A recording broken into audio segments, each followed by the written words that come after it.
이 제목으로 오늘 우리 함께 말씀 나누도록 할게요. 자, 오늘 말씀은요, 여러분, 율법 중에서도 약한 자들을 위한 내용이에요. 약한 자들, 뭐 할아버지 할머니가 됐든, 뭐 고아가 됐든, 아니면 장애인이 됐든, 가난한 이웃이 됐든, 약한 자들을 위한 내용이에요. 특별히 오늘 본문은 총 3개의 문단으로 나눌 수가 있는데요. 각 문단별로 내용을 하나씩 살펴보면서 말씀을 전하도록 할게요.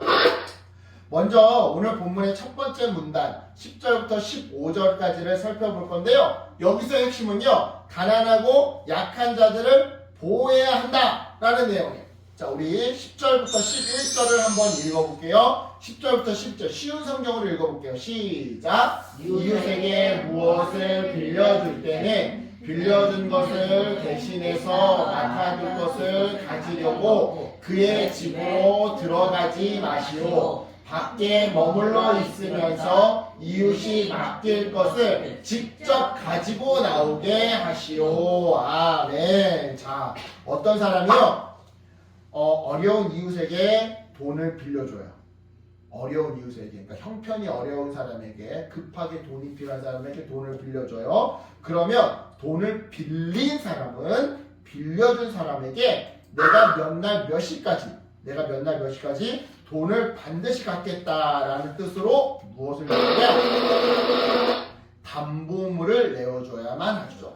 그래서 이 담보물을 가지고 집으로 들어가는데요. 그때 돈을 빌려준 사람이 빌린 사람을 따라서 빌린 사람의 그 집에 들어가면 된다, 안 된다? 안 된다라는 거예요. 빌린 사람의 집 밖에서 빌린 사람이 직접 담보물을 가지고 나올 때까지 기다려야 한다라는 거죠. 그렇다면 질문, 왜 이렇게 해야 하는 걸까요? 2가지 이유 때문인데요. 먼저는 돈을 빌린 사람한테 어떤 것을 담보물로 할 건지 이거를 스스로 결정하게 하려는 이유였어요. 이게 무슨 말이냐면, 자, 일반적으로 돈을 빌려준 사람은요, 돈을 빌려간 사람보다 돈을 더 많이 가지고 있는 게 당연한 일이잖아. 그잖아. 돈을 더 많이 가지고 있으니까 돈을 빌려줄 거 아니야. 그죠? 그리고 오늘날에도 마찬가지겠지만 돈을 많이 가지고 있는 사람이 돈을 적게 가지고 있는 사람보다 더 많은 힘과 권력을 가지고 있었어요. 당연하잖아. 여러분, 나 한 사람보다 은행이 더 많은 힘을 가지고 있잖아. 아까 전에 어진이보다 악덕업주가 더 많은 힘을 가지고 있는 거잖아. 돈을 더 많이 가지고 있는 사람이 더 많은 권력과 힘을 가지고 있다고. 따라서 담보물을 돈 빌려간 사람이 아니라 돈을 빌려준 사람이 결정할 경우 어떤 일이 벌어져요? 빌린 돈에 비해 더 값어치가 나가는 물건을 담보물로 삼으려고 하겠죠. 또는 심한 경우 사람을 담보물로 삼으려고 하겠죠. 이게 실제로 파키스탄에 있는 벽돌 공장이에요. 오해야. 그래서 이런 일을 예방하려고 돈을 빌려간 사람이 스스로 담보물을 결정하게 했던 건데요. 이어서 2번째 이유는요, 돈을 빌려간 사람의 명예를 지켜주기 위해서였어요. 생각해보세요. 돈을 빌려준 사람이 담보물을 정하겠다고 돈 빌려간 사람의 집에 마음대로 들어가서 그 집의 모든 살림살이를 거들떠본다? 막 속옷도 열어보고 일기장도 막 거들떠보고 보물상자도 막 함부로 막 열어본다? 여러분, 이거 얼마나 부끄럽고 수치스러운 일이겠어요.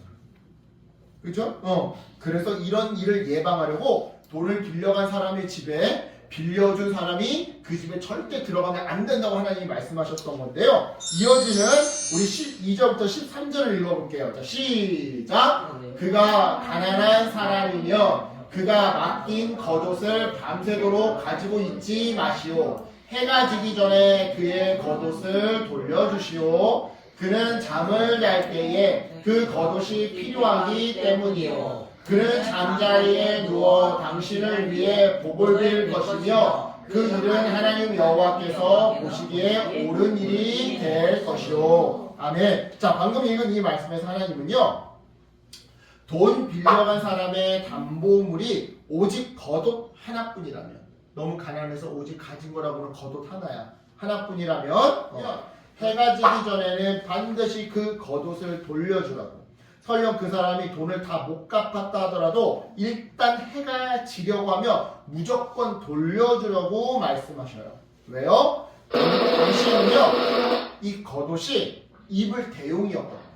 지금 돈을 빌려간 이 사람은요, 자기의 재산이라고는 달랑 이불 하나밖에 없는 슈퍼 가난뱅이였던 거예요. 겉옷 뭐? 이불. 겉옷이 이불이라고 했잖아? 겉옷. 그러니 당장 음식 사 먹을 돈을 빌리기 위해 유일한 재산, 이불, 겸용, 겉옷을 담보물로 맡겼던 거죠. 그런데요, 중동 지역인 이스라엘은요, 낮과 밤의 일교차가 엄청 커요. 그래서 밤에 이불이 없으면, 다른 말로 겉옷이 없으면, 겉옷이 이불 대용이라고 했지? 이 겉옷이 없으면 추워서 절대 잠을 잘 수 없는 그런 환경이죠. 따라서 아무리 돈을 빌려받기로서니 이 사람의 담보물인 겉옷을 담보물이라는 이유로 다음날 아침까지 담보 잡고 있는다? 그러면 어떤 일이 벌어지는 거예요? 돈 빌려간 사람은 돈을 갚기 전까지, 그래서 담보 잡힌 겉옷을 다시 되돌려 받을 때까지 밤마다 얼어 죽을 것만 같은 고통을 견뎌야 하는 거예요. 그래서 주님은요, 겉옷을 담보물로 받은 돈 빌려준 사람은 그 겉옷을 담보물로 제출한 돈 빌려간 사람이 설사 돈을 다 안 갚았다 하더라도 밤이 되면 그 겉옷을 내어주라고 말씀하셨던 거죠. 계속해서 우리 14절부터 15절 읽어볼게요. 시작! 이스라엘 백성이든지 여러분의 마음에서 함께하는 외국인이든지 불쌍하고 가난한 일꾼을 억누르지 마시오. 해가 지기 전에 그에게 품삯을 주시오. 왜냐하면 그는 가난해서 돈이 당장 필요하기 때문이요. 그에게 돈을 주지 않으면 그가 여호와께 여러분에 대해 원망할 것이고, 그렇게 되면 여러분에게 죄가 있게 되오. 아멘. 이전까지가 같은 마을에 사는 가난한 이웃들에 대한 말씀이었다고 한다면, 이제는 불쌍하고 가난한 같은 민족이나 외국인들에 대한 말씀인데요. 다른 지역에서 또는 다른 나라에서 돈을 벌기 위해 우리 마을에 사람들이 왔어요. 그래서 어떻게 대하라는 거예요? 어떻게, 방금 읽은 말씀에서 해가 지기 전에 반드시 이 외국인 노동자들이 일한 값을 돈으로 지불해 주래요. 즉 타지에서 왔다고 또는 다른 나라에서 왔다고 무시하고 차별하면서 임금을 안 주거나 적게 주지 말라라는 거죠. 왜요? 타지에서 온 사람들은요, 지금 이곳에 사회적 기반을 가지고 있지 않거든요. 사회적 기반 없다. 쉬운 말로 이런 말이야. 저축해 놓은 돈도 없고 누구 하나 돈 빌려주는 사람도 없다 이 말이에요. 타지에서 왔으니까. 냄새나 저리 가. 무슨 돈을 빌려줘. 저리 가. 뭘 도와달라 그래. 냄새나 저리 가. 이런다라는 거지. 따라서 그 사람들은요, 그날 벌어 그날 먹고 사는 사람들인 건데요. 여기 보니까 그날 벌어 그날 먹고 살아야 되는데 아직도 외국인 노동자들한테 체불, 돈을 안 주는 거야. 그래서 우리나라에 와가지고 자살하는 사람들이 생기는 거예요. 괴로워서. 이런 사람들한테 그날 일한 돈을 안 준다라고 해보세요.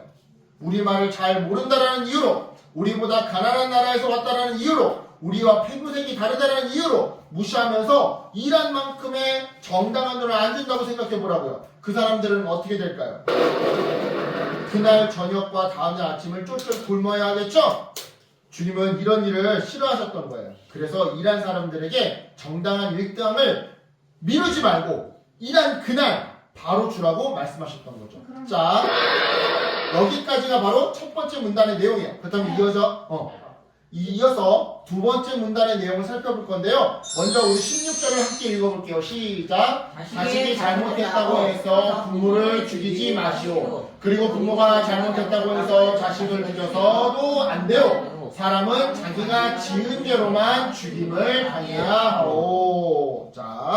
지금 여기서 하나님은요, 부모의 잘못에 대한 그 책임을 자식에게까지 짊어지게 하지 말라라고 말해요. 즉 아버지가 잘못한 죄는 아버지 혼자만 처벌당하도록 하라는 말씀인 거죠. 여러분, 그 옛날 연제자가 있던 시대의 분위기를 생각해 본다면 이 말씀은 정말 획기적인 말씀이었어요. 왜냐? 연자자에 따르면 아버지의 잘못으로 인해 죄 없는 자녀들과 손자, 손녀들까지 모두 피해를 봐야 하는데, 심지어는 모두 죽임을 당하곤 하는데 그러한 비극을 끊어내는 말씀이었으니까요. 이어서 우리 17절부터 18절은요 외국인과 고아 그리고 과부에 대한 말씀인데요. 우리 함께 읽어볼게요. 시작. 외국인이나 고아의 재판이라도 불공평하게 다루지 마시오. 과부에게 무엇을 빌려주고 겉옷을 맡아두지 마시오. 여러분은 여러분이 이집트에서 종살이했던 것과 여러분의 하나님 여호와께서 여러분을 구해주신 것을 기억하시오. 그 때문에 내가 여러분에게 이렇게 명령하는 것이오. 자, 외국인과 고아들은요 사회적 기반이 없는 사회적 약자들이에요. 즉 사회적 약자들이에요. 사회적 약자들. 즉 자기 편이 아무도 없는, 그래서 억울할 때 편을 들어줄 부모도 없고 친척도 없고 친구도 없는 사람들이 바로 외국인과 고아들인 거죠. 따라서 외국인과 고아를 앞에 두고 재판을 할 때는 억울하지 않게 특별히 더 공정하게 재판하라고 우리 주님은 지금 말씀하고 계시는 건데요. 또한 남편이 없는 여인, 과부들이 담보물을 맡길 때에는 아무리 그 과부가 가진 것이 없다 할지라도, 그래서 겉옷을 맡긴다 하더라도 겉옷은 절대 받지 말라고 하세요. 그죠? 맞죠? 겉옷은 이불이라고. 그치? 왜냐? 너희도 애굽에서 종이었으니까요. 바로 아까 우리 읽었던 18절 말씀이었는데요. 여기서 하나님은 이스라엘 백성을 향해 과거 너희도 이집트에서 바로 왕의 종이었다라는 것을, 즉 사회적 약자였다라는 것을 잊지 말아라라고 말씀하세요. 즉 개구리 올챙이 쪽을 까먹지 말고 기억해서 비슷한 처지의 올챙이들을 만나며 비슷하게 약자의 처지에 있는 외국인과 고아와 과부를 만나며 그들을 도와주라는 그런 말씀이었던 거죠. 자, 마지막 세 번째 문단은요 19절부터 22절까지인데요. 여기서 주님은 가난하고 약한 자들이 살아갈 수 있도록 추수할 때 수확물의 일부를 남겨두라고 말씀하세요. 자, 구체적으로 말하자면 추수할 때 이제 추수를 다 마치고 집으로 돌아간단 말이죠. 서진아. 자, 그런데 갑자기 곡식을 추수하지 못한 곳이 생각났어요. 그래서 마저 끝까지 다 추수를 하려고 발걸음을 돌리려고 하는데 하나님께서 지금 뭐라고 하시는 거예요? 그렇게 하지 말라라는 거예요. 왜요? 추수 못한 곳이 생각나도 그냥 내버려두고 집으로 가라는 거죠. 왜냐? 그건 땅이 없는 외국인과 고아와 과부의 몫이라는 거예요. 즉 땅이 없는 외국인과 고아와 과부가 지나가다가 따먹을 수 있도록 그냥 내버려두라는 거예요. 또한 이렇게 까먹어서만이 아니라 일부러라도 뭐 감람나무나 포도나무에서 열매를 모조리 따지 말고 일부러 남겨두라고 하시는데요. 왜냐? 이렇게 할 때 외국인과 고아와 과부가 따먹을 수 있거든요. 그래서 가난한 사람들에게 도움이 될 수 있거든요. 그러니까 하나님 이건 내가 노력해서 번 건데 다 내 거야 이러지 말라라는 거예요. 내 것 중에는 일부 이웃을 위한 부분이 있으니까 남겨두라고 말씀하시는 거예요. 그렇잖아요. 여러분, 하나님은요 하나님의 백성들을 돌보셔요. 그 중에서도 특별히 약하고 가난한 사람들을 돌봐주세요. 왜요? 하나님은 불쌍히 여긴 곧 긍휼이 많으신 분이거든요. 그렇다면 여기서 질문, 하나님은 오늘을 살아가는 우리에게는 어떤 식으로 긍휼을 베풀어 주셨을까요? 뭐 여러 가지가 있겠지만 그 중에서 가장 대표적인 것, 바로 그분의 독생자 아들신 예수님을 보내주셔서 우리 대신 십자가에 못 박혀 죽게 하심으로 우리에게 긍휼을 베풀어 주셨어요. 즉 죄로 인해 영원히 죽을 수밖에 없는 우리에게 독생자 아들 예수 그리스도의 희생으로 살아서는 이 땅에서 죽어서는 저 하늘에서 영원한 하나님 나라를 살아갈 수 있도록 긍휼을 베풀어 주셨더라 이 말이죠. 그런데 여러분, 여기서 중요한 점, 우리를 향한 이런 하나님의 긍휼이요 우리가 뭘 잘해서 베풀어 주신 은혜가 아니라는 점이에요. 내가 이쁜 짓을 해서 2000년 전에 예수님이 나를 위해 십자가에 달려 죽으신 게 아니라는 거예요. 이 하나님이 우리에게 거저 베풀어 주신 은혜라는 점이에요. 따라서 우리 역시 이 은혜를 베풀며 살아야 하는 거예요. 우리가 하나님께 예쁜 짓을 하지 않았는데 하나님께서 우리에게 긍휼을 주셨듯이 우리 역시 우리 옆에 사회적 약자들이 나에게 뭔가 예쁜 짓을 안 해도 그냥 그들에게 긍휼을 베풀어야 한다 이 말이죠. 에이 목사님, 그건 하나님이니까 가능한 거고요. 나한테 잘해주지도 않은 사람한테 어떻게 긍휼을 베풀어 줄 수 있겠어요. 나에게 뭐 콩고물이라도 떨어진다면 모를까. 자, 이렇게 반문하는 친구들이 있을 수 있는데요. 이런 친구들을 위해 하나님은요 콩고물을 약속해 주셨어요. 바로 마태복음 5장 7절인데요. 우리 함께 읽어볼게요. 시작. 긍휼히 여기는 자는 복이 있나니 그들이 긍휼히 여김을 받을 것이며. 아멘. 그래요, 여러분. 우리가 다른 사람을 긍휼히 여기며 살아갈 때 우리도 날마다 하나님의 긍휼을 받으며 살아갈 수 있어요. 즉 살다가 위기를 맞이했을 때, 친구들의 괴롭힘을 당했을 때, 갑작스러운 사고나 질병을 얻게 되었을 때 다른 사람을 이유 없이 긍휼히 여겨봤던 사람들은 그런 위기의 순간 하나님의 도우심을 받더라 이 말이죠. 그러니까 여러분, 친구가 마음에 들지 않게 행동하고 내게 잘못했을지라도 이해하고 용서해 주세요. 모든 것을 다 보시고 하시는 우리 하나님이요 반드시 보상해 주셔요. 이 믿음으로 이번 한 주도 하나님이 그리스도를 통해 내게 베풀어 주신 긍휼을 기억하면서 다른 사람을 긍휼히 여기는 그런 우리 어린이들이 되기를, 그래서 나중에 예수님께 축복받는, 보상받는 우리 어린이 되기를 예수님의 이름으로 축복합니다. 아멘. 기도할게요. 하나님 감사합니다.